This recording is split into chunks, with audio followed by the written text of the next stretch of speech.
Definitely what? Not just you. Not just me. Okay, so I'm not the only crazy person in here. All right, so here we go. Everything is up and running, and a little smaller turnout than last time, but that's fine too. Maybe everybody understands this stuff so well, right? Or maybe you guys will be the only ones that are going to make the A's. That's also possible, right? So, all right. So I'll do this one like I did last one. I was very happy with how the last review session worked out. And so as I said at the last review session, I'm here to answer questions. So questions don't mean just say, could you repeat all that again? Because I'm just going to say, go back and look at the videos, because that's why I made the videos in the first place. But if you have questions about things that you don't understand, that's what I want to deal with in this, okay? And if you want to just meet separately, that's fine too. So I'll be around in my office, although my schedule, as you've seen, is a little crazy. But I'm always happy to try to squeeze you in. So whatever works for you works for me. That said, what are you not understanding?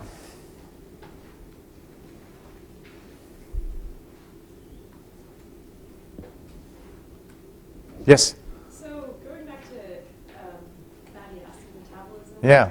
do you think you could go over the beginning of fatty acid synthesis where Okay. malonyl ACP and Yes. ACP, which carbons go where? Okay. So question is, can I go back over fatty acid synthesis and clarify what's happening to the individual carbons that are there? So it's a good question. And let's go through right here. Okay, so if we look at fatty acid synthesis and we look at the reactions involved in fatty acid synthesis, there's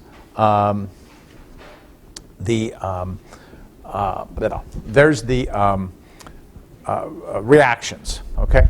So first of all, how do we get to malonyl-CoA? Well, we get to malonyl-CoA starting from acetyl-CoA.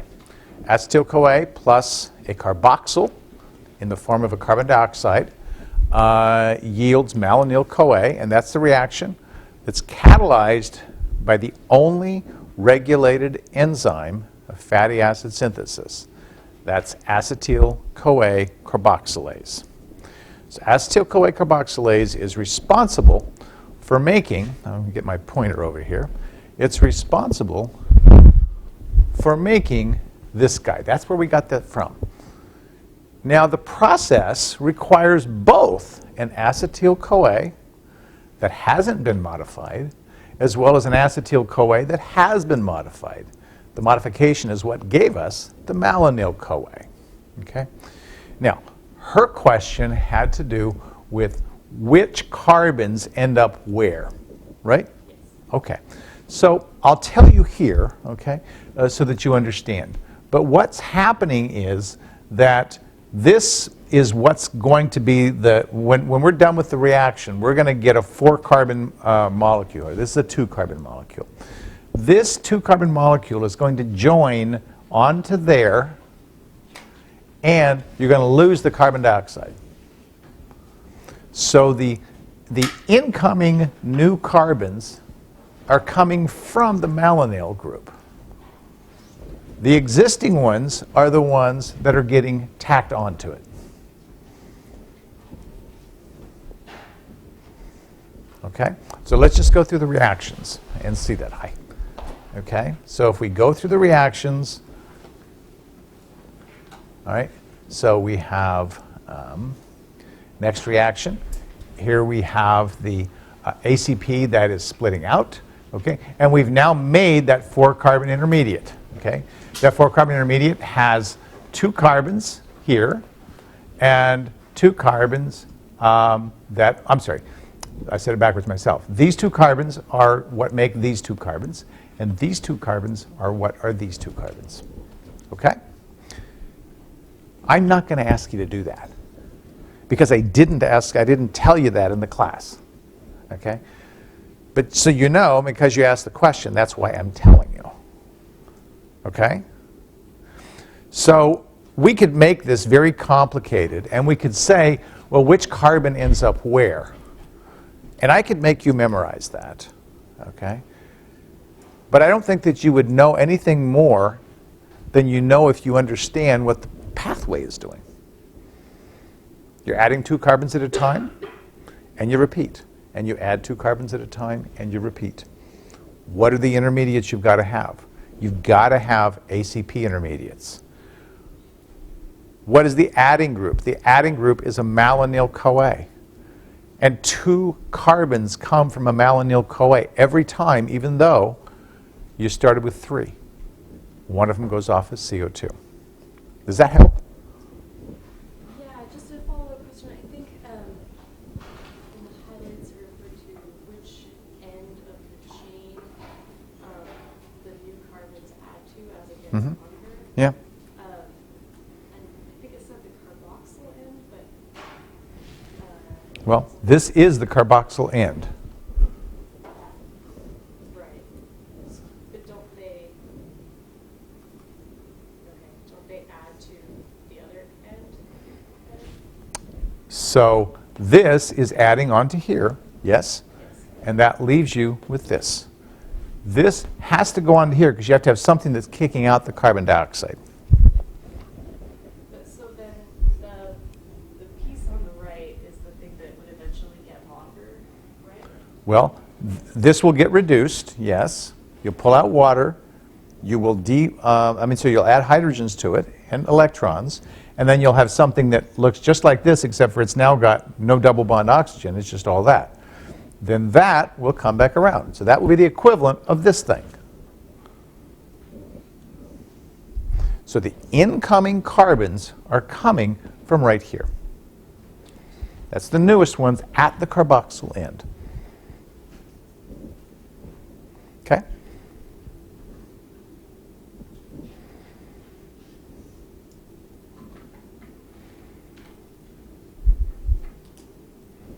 You don't sound like you believe. You don't look like you believe me. What's that? I think so. Okay. Okay. All right. What else you guys want to know?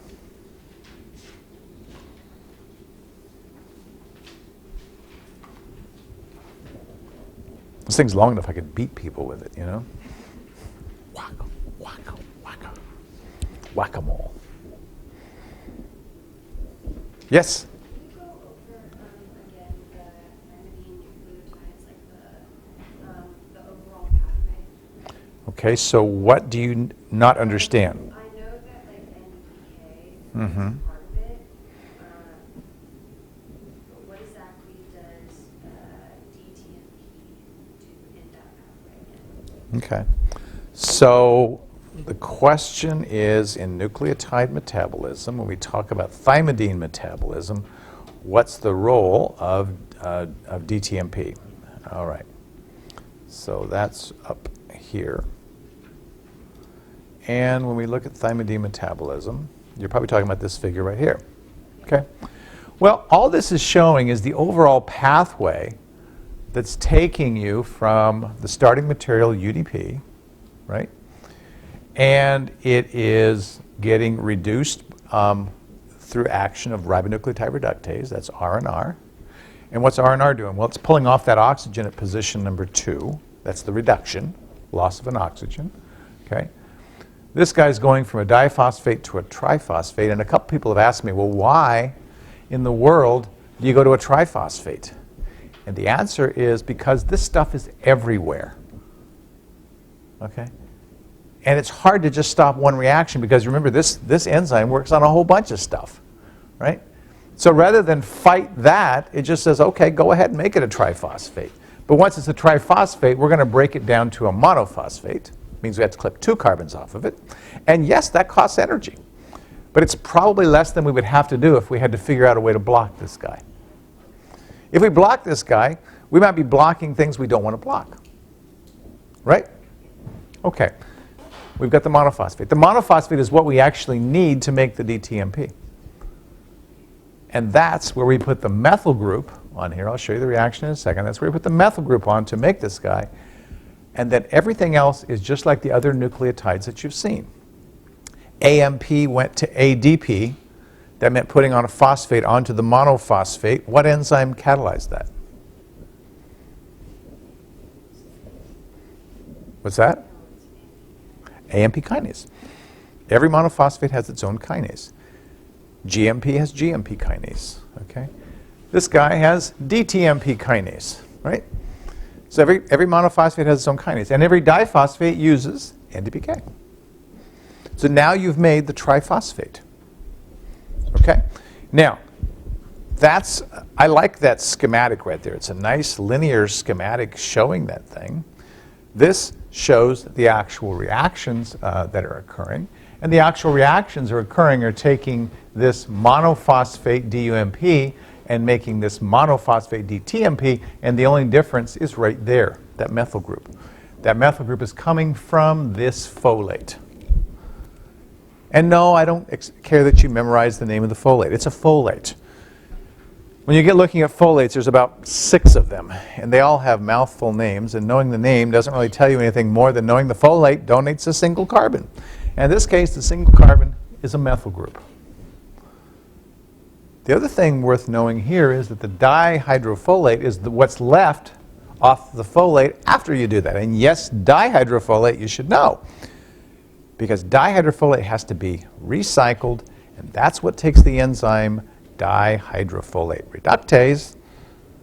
You block that enzyme, you block this from happening. Okay, does that make sense?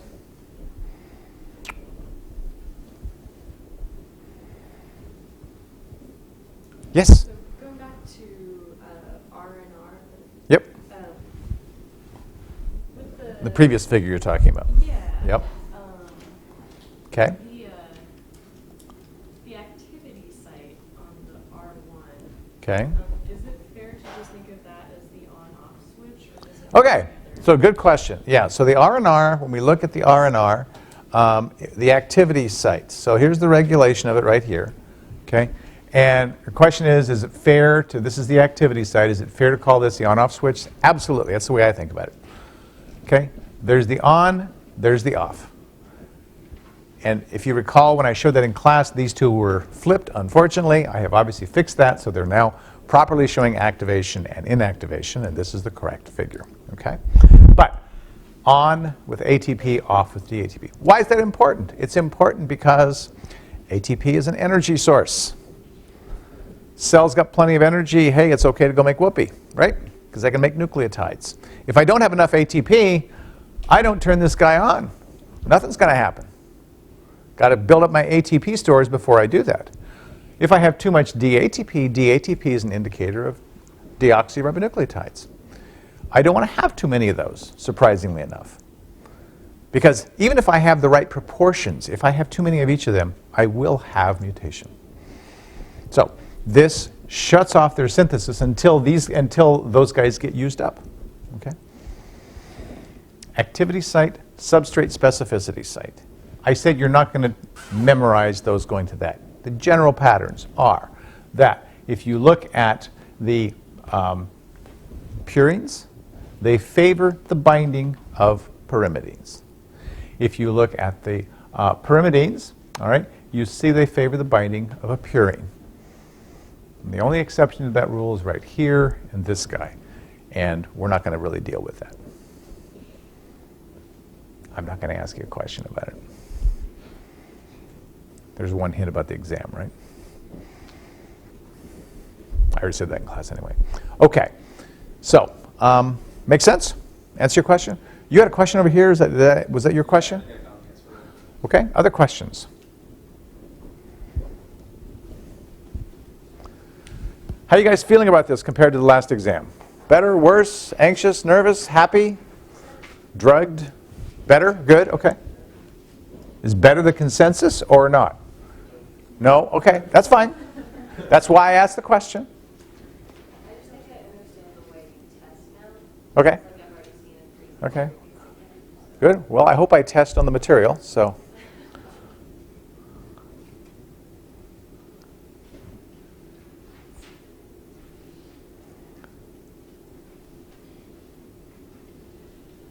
Okay? This might be a really simple question, but just DNA structure, when we talked about the major groove and the minor groove, Yep. are those, is that basically could you think of that as the face, which face of the actual double strand? You could. Okay, so it's just one side. Yep. Yeah. Yep. Yeah, they're just structural features. I'm not going to say, draw this for me. I'm not going to say, tell me exactly where it's at. All right? But you know, DNAs in the B form have a distinctive major groove and they have a distinctive minor groove. And the only things I said about them is that these are the places where you see proteins bind. And the reason that they do that is proteins that bind, I didn't say this in class, but the reason I'll tell you this is that the reason they bind is because that's where they can actually see. They don't see, they don't have eyes, but they can feel the hydrogen bonds that are in there, and that tells them what bases that they have bound to. So you see proteins that bind to DNA in specific places. They're doing it by reading the sequence, and they're doing that by binding to one of those grooves. That's how and why they do that. You had a question? Yeah, so when we're talking about like laying down timers, I haven't gone back and watched the video from Monday yet, so sorry I don't know this. What situations would like cause a DNA timer to be laid down? And when that Okay. happens? All right.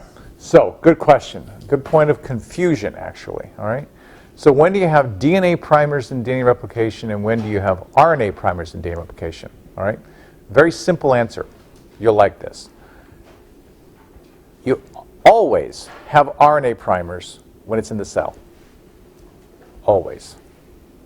So primase is the thing responsible for making the primers, and that is an RNA polymerase, and you will always have RNA primers in the cell. You will never, ever have DNA primers when you're doing new DNA synthesis.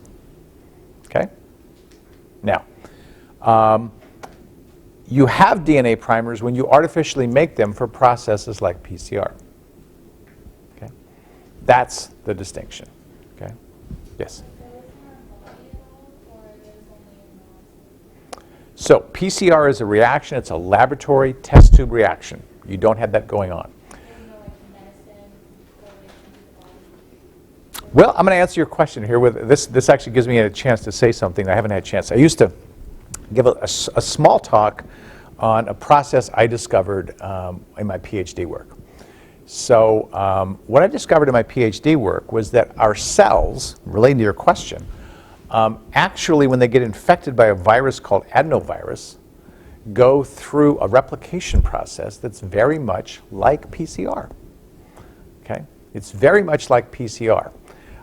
And I discovered that in my PhD work. So it was the first time we had ever seen this type of a replication occurring. And I later, after a couple years after that, developed a patent that I used that ability of adenovirus to do that, to amplify things. Not in cells, but to actually take it out of the cells and put that into a test tube. And there's some reasons why, which I won't go into here. But that's the only place that we're aware of that something like that occurs cellularly. You're not responsible for that, but that was something that came out of my PhD work. Yeah.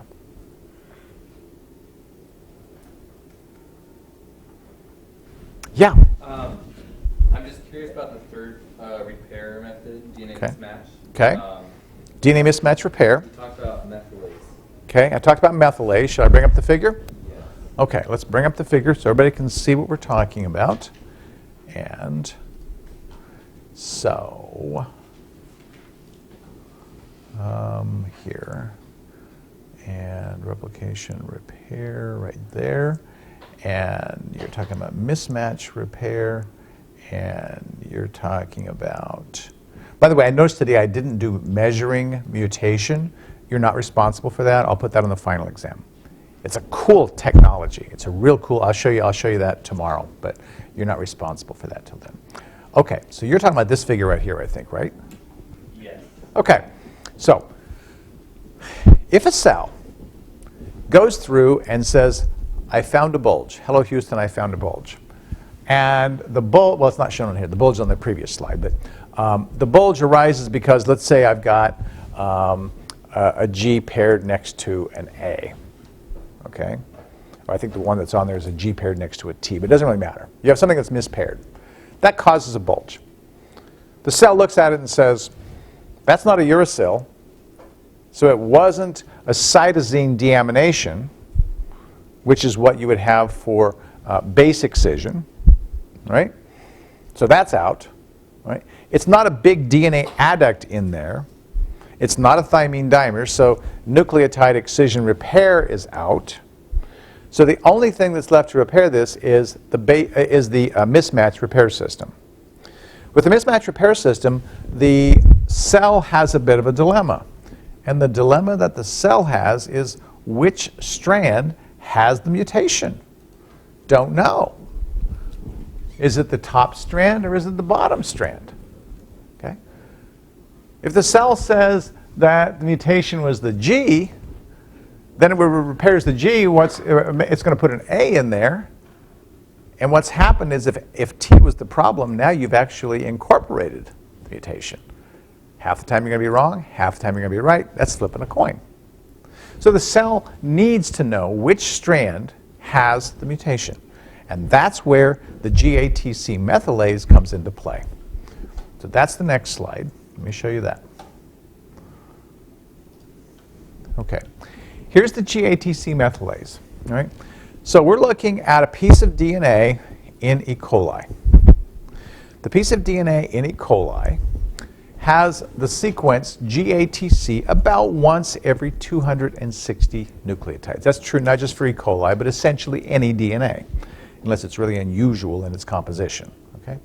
On average, about once every 260 base pairs. Okay? You can imagine these as little spots. Every so often you see a GATC.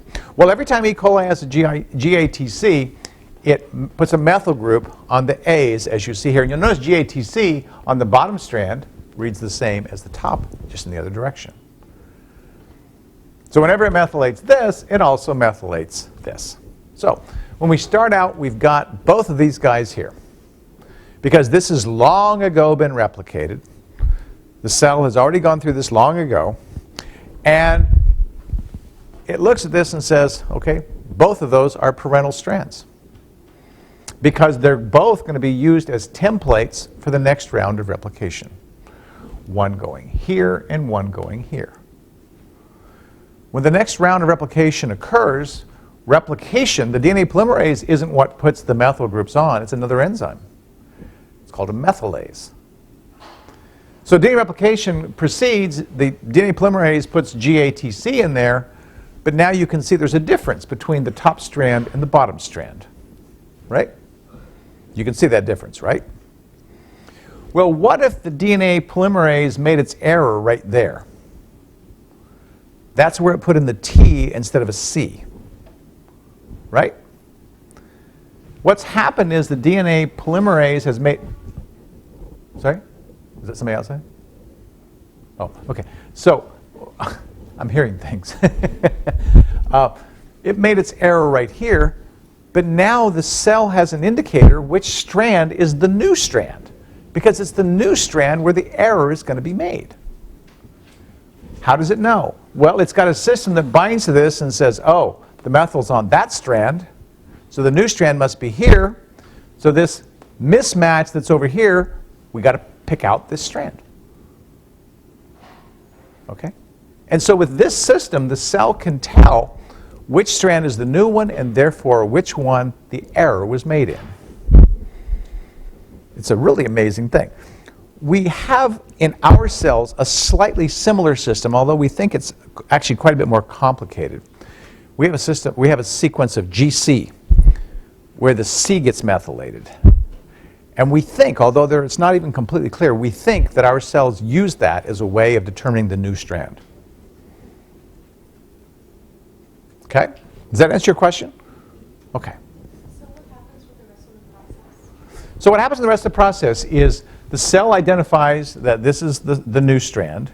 It also recognizes that there is the bulge and that everything that we've talked about before happens.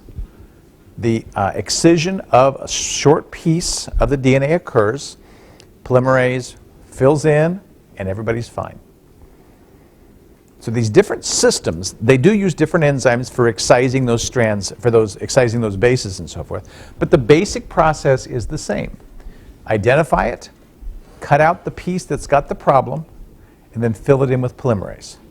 So I'm sparing you the names of the different enzymes of the different repair systems. Yes? And the methylase is what puts the The methylase is what put the methyl groups onto there. That's correct. So the methylase has nothing to do with the repair. It only has to do with marking that DNA so you can tell which one's the new one. Okay? Is our DNA not generally methylated all the time then? Our DNA, Well, like, just, I'm sorry, like E. coli DNA, is it always methylated? it's always methylated. Yeah, yeah. Yeah, it's interesting. Again, you keep asking questions I want to talk more about, but you've got me started on another one. So I talked in class about restriction endonucleases, I think. Did I? Or was that? Not this class? Okay, so you would have had it last term. So restriction endonucleases are enzymes that cut DNA at specific sequences. So there are some restriction endonucleases that will cut GATC, but they'll only cut it if there's no methyl group. So if you get E. coli DNA and you try to cut it with that enzyme, it won't touch it because all the GATCs have been methylated. Okay? Turns out there's another enzyme that will cut it only if it's been methylated. And that's what you have to use to make those cuts. Somebody asked me in class, and then I'll get back to your question. Somebody asked me in class, or after class the other day, well, don't those methyls get removed because doesn't the DNA polymerase have to work around those and so forth? And the answer is the methyl group doesn't have any effect on the DNA polymerase. None at all. So it just goes on and treats it as if it's not there, not a big deal. Question back in the back. Yes, sir. You were showing us the names of those excision enzymes. Did you give us a name for the cytosine deamination enzyme that was with regards to that base excision repair? So the cytosine deamination that occurs in the base excision repair is a chemical process. That's not an enzyme. So the only enzyme name I gave you there was the uracil N-glycosylase, which clips out that uracil. I did give you that name. But I didn't give you, because there's no enzyme that does that. If we look at deamination and amination, you've actually seen a reaction where there's amination. Do you know where that was with respect to nucleotides? You should be able to figure it out from what we've talked about here.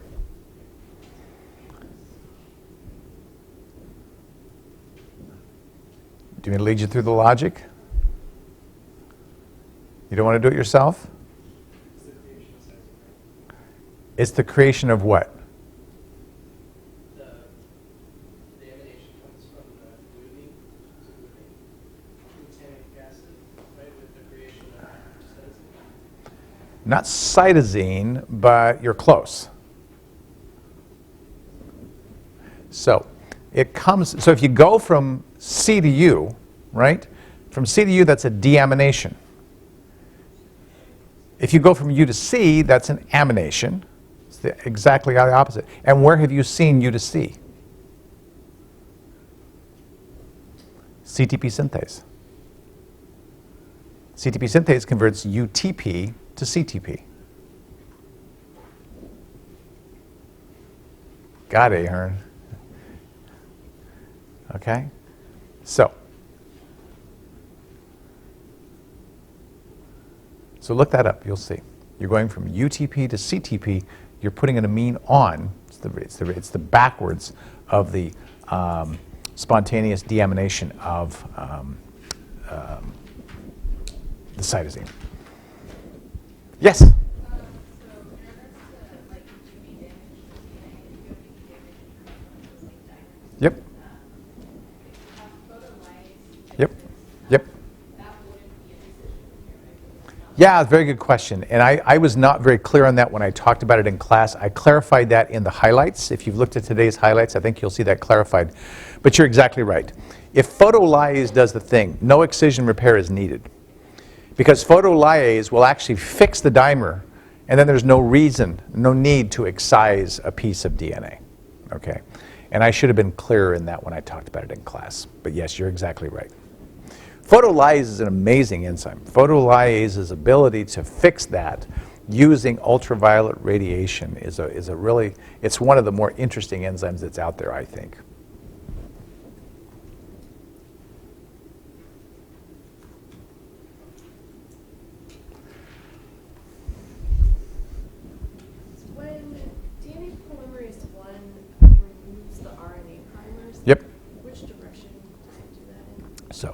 DNA polymerase 1 removes the RNA primers. Which direction does it occur in? Okay, that's a 5' to 3' exonuclease. So it binds to the 5' end of the primer, which is the very first part of the primer, if you think about it, and it moves inwards in the 3' direction, which means it's getting in the direction of where there's DNA, because the DNA is attached to the 3' end of that primer.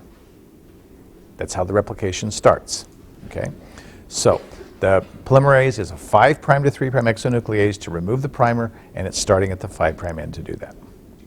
And so then when it fills it in with DNA, does it have to attach and move backwards? So it doesn't. It turns out that as it's removing the RNA on the front side, the back side of it is putting the filling in the gap. It's a really cool system. We talk about this enzyme is performing a function we call nick translation. You're not responsible for that. But you start out with a nick. You've got something that's a gap between the end of the previous DNA and the start of the primer for the RNA. So the polymerase 1 comes in, it starts moving forward, chewing in the front, replicating in the back, and so that gap is just simply moving. And it's called nick translation. And what's happening is the RNA is being replaced by DNA, and this gap that's here started over here, but now it's over here, and the polymerase 1 leaves, and that's why you need ligase, because you still have the gap. Pretty cool. Pretty cool. Oop. My watch is telling me something. It says, my move goal for the day was achieved. You guys are looking at somebody whose move goal for the day was achieved. I think I should get an award or something for that, don't you think? All right, sorry. My watch just gave me the award.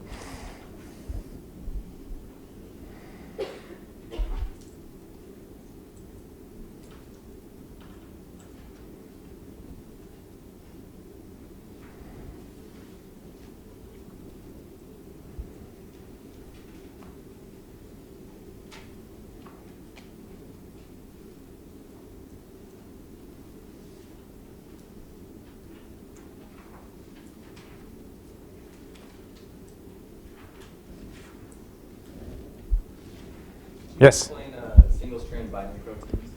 Can I explain single-strand binding proteins?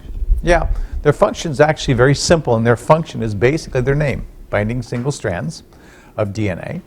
And if we look at the replication fork, where's my replication fork? No.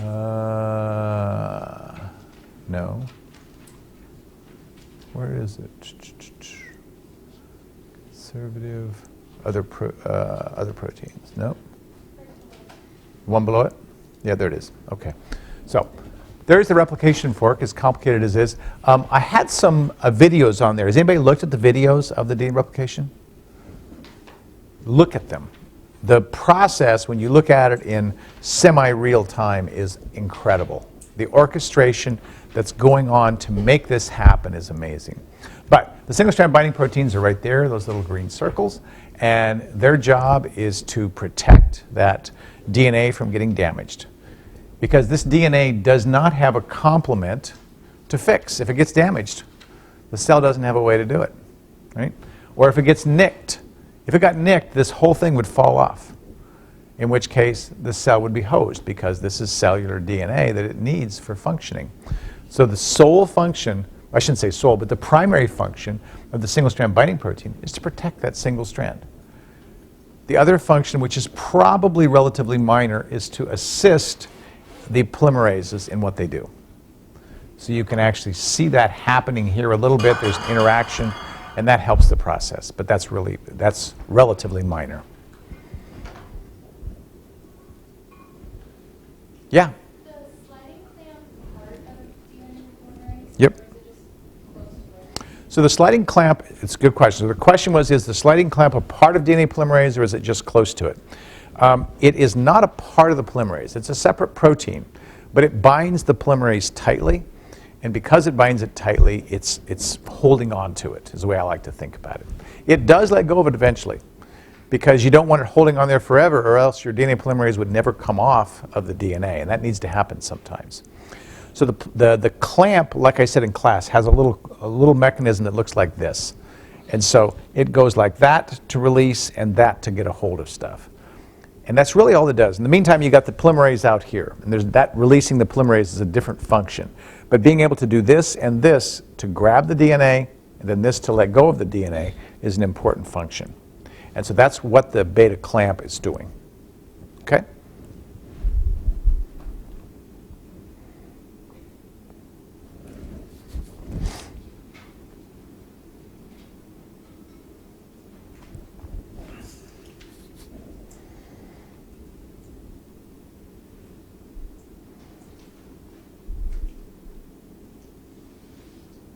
Back in the back. I haven't gone back to watch this video yet, but with regards to the analogs, the nucleotide analogs, are you looking for like specificity and us knowing each of the names of like the adenosine analogs and the names of the deoxyribonucleic? Okay. So I haven't said anything about those names in class, so the usual rule holds for that. You know, I will only hold you responsible for what I talk about. I showed you those, but just because it appeared on the screen didn't mean I'm going to ask you the structures of those. But what's critical about those? Well, think about this. So one of the things I talked about was the fact that the analogs worked by either terminating the extension. Once you get one incorporated, you can't put something on top of it, so it's what we call a chain terminator. Okay? Or, alternatively, it's a competitive inhibitor. If it starts competing with other nucleotides for the binding to a polymerase, the polymerase is not going to work nearly as well, just like any other competitive inhibitor. And so they will all resemble nucleotides, okay? Which means, and you want them to resemble nucleotides because you want the polymerase to grab them and use them. But you don't necessarily want them messing with your own DNA polymerase. Because if it's messing with your own polymerase, then you tend to have a little bit more of a problem. Because you need to replicate your own DNA. And if you completely stop that, then you got other problems. Yes? So the competitive inhibitor ones, how are they like competitively inhibiting this? Are they just like going in and just being in the way for a little bit and leaving? Or Okay. are they incorporating them into the DNA? Okay, so a competitive inhibitor is something Dr. McFadden talked about last term, but I'll answer your question. So a competitive inhibitor is something that looks like the normal enzyme's substrate. Okay? It competes for binding. And it competes for binding in the sense that it's going to vary with how well it is structured to fit into the active site compared to the normal substrate. Okay? So if you remember your enzyme kinetics from last term, a competitive inhibitor can be outcompeted by increasing concentrations of the normal substrate. That's why when you look at Vmax, for example, you see that the Vmax of the competitive inhibition reaction is the same as the Vmax for the non-competed. Okay? And that's because you add high enough concentration of substrate that the two rates are essentially the same. Because at high concentrations of substrate, the substrate outcompetes the inhibitor. It's as if the inhibitor is not there. So that's what competitive inhibition is doing. Okay? But the key is that it looks like enough like the natural substrate that the enzyme is confused and binds it. Now, your other part of your question was, does it get in there and does it leave and so forth? All competitive inhibitors are non-covalent interactions, meaning that they can bind and go away, bind and go away. Okay? When something binds and is covalently linked, we call that a suicide inhibitor. And I've referred to that term a couple times in the class. Aspirin is a suicide inhibitor of COX enzymes because it covalently binds to the active site and doesn't leave. Okay? So it doesn't get added to the DNA. That was the question. So it's Well, added it depends. That's why I distinguish two different things.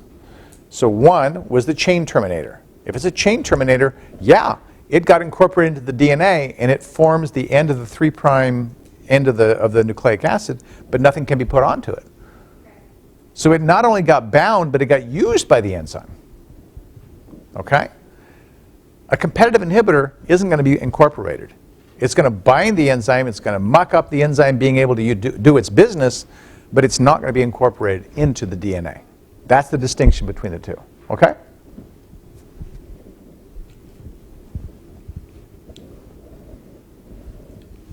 Yes? I can't find it written anywhere, but with the analogs, I wrote that nucleotides are hard to get into the cell. Yes. Comparing AMP versus adenosine. Yep. So are they then synthesized in two locations? Like you synthesize, or you get AMP, for example, then you transport it into the cell and then you keep going? Okay. So let me address your question. So her question had to do with how do you get analogs into cells? That's the prime question. Then the question is, what does it have to look like to do that? Okay. So I showed you the structure of AMP, which is adenosine monophosphate, and compared it to the structure of adenosine. So that's a nucleotide in the case of AMP and a nucleoside in the case of adenosine, right? Okay. The difference between those is a phosphate. The difference between a nucleotide and a nucleoside is always at least one phosphate. Well, if you have AMP, it's a monophosphate. It's only one phosphate, right? All right. Now, that monophosphate essentially prevents it from being taken up by cells. Cells won't touch it. So if you try to get a nucleotide derivative into cells, it won't work. So it doesn't matter what you try. If it's got a phosphate on there, the cell doesn't want it. The cell won't mess with it. Okay? That means that anything that you put in has to be put in as a nucleoside derivative. A nucleoside doesn't have a phosphate. So all those molecules I showed you, if you look at them, none of them have a phosphate because they have to get across the cell membrane to get in. Once they get in, then the salvage system is going to start putting phosphates on there. You put a phosphate on, you make a monophosphate. Then a monophosphate kinase puts on a phosphate and makes a diphosphate. NDPK puts on a phosphate and makes a triphosphate. That analog has got to look enough like the real thing to fool all those enzymes.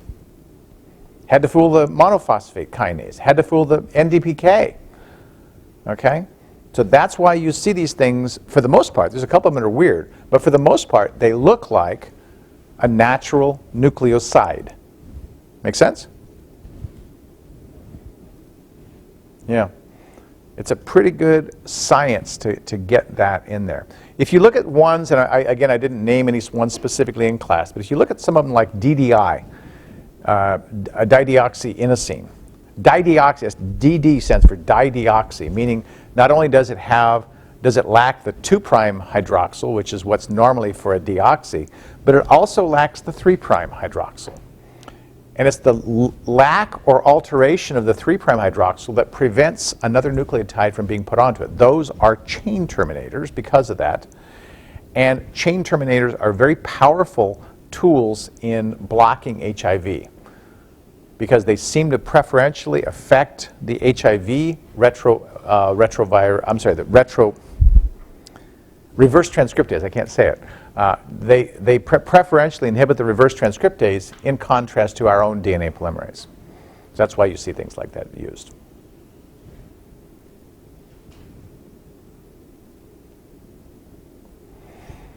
Everybody looks dazed.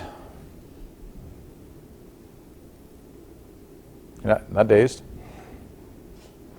No, that's not a... Oh, I thought you were saying no. I thought, well, that's good. You're not dazed. So, yeah, back in the back.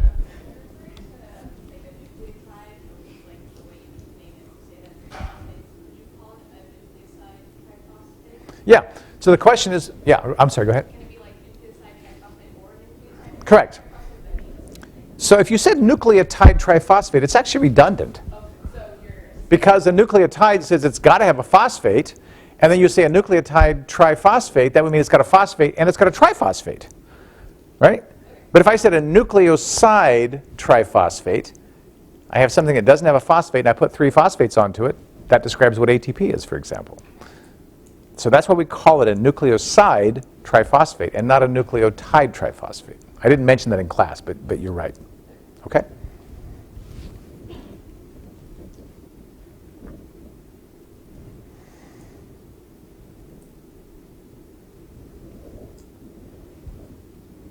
But nucleotide is not specific to monophosphate. Right. Right, so if you just say nucleotide, that could mean all it means is it's got at least one phosphate. So ATP is a nucleotide, ADP is a nucleotide, AMP is a nucleotide, right?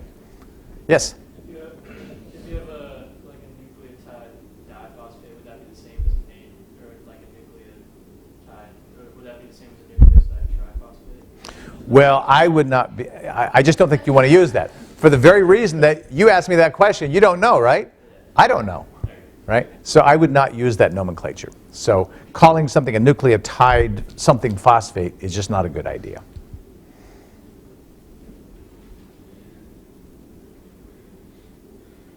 Yes? On that note, do you prefer one over the others? Like if your exam is like, what is AMP?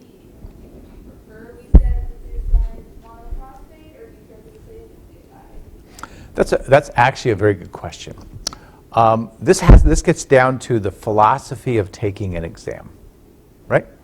So one of the things that I want to encourage students to do is to be precise in their use of language.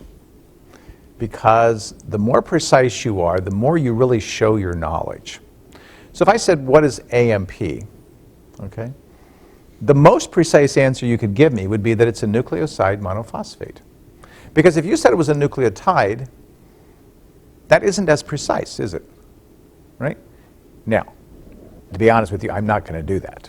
Because that's splitting hairs, but it's an example of where precision, you can see the difference between the two. So some of the places where students lose points is for not this example, but other examples where they're not as precise as they needed to be in their answer. One of the things happened in the last exam, I'll tell you, antiport. A lot of people had antiport wrong, and they came to me and said, you know, antiport means that two molecules in the opposite direction. I said, where? Two molecules in the opposite direction. Hydrogen goes over here, oxygen goes over here. Is that an antiport? Well, no. What does it take for it to be an antiport? Well, it's a protein. And, well, if a protein is here and this goes here and that goes there, is an antiport? No. It's a protein in a membrane that moves molecules in the opposite direction across the membrane.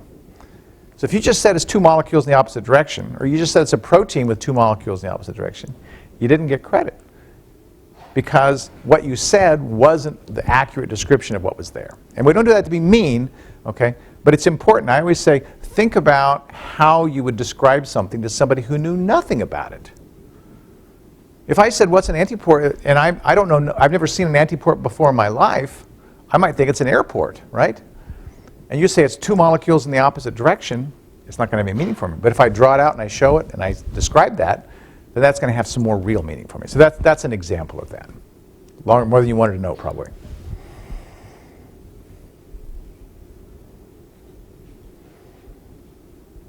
And believe me, I don't ask questions to try to trick you. I honestly don't believe in that. But I will tell you, after having written exams for 20 plus years, that every exam you discover there's something that somebody interprets in a legitimate way that's different from what you intended. It happens every time, okay? And this is a really good case where a professor needs to be precise. If I find I've written a question and I haven't been precise enough in what I was asking, and I discover that with a student, they'll get credit for it, okay? So it's important that the professor be precise in their asking of the question, just like the professor be expecting you to be precise in your answers. What's fair for the goose is fair for the gander, right? Sauce for the goose is sauce for the gander, yeah.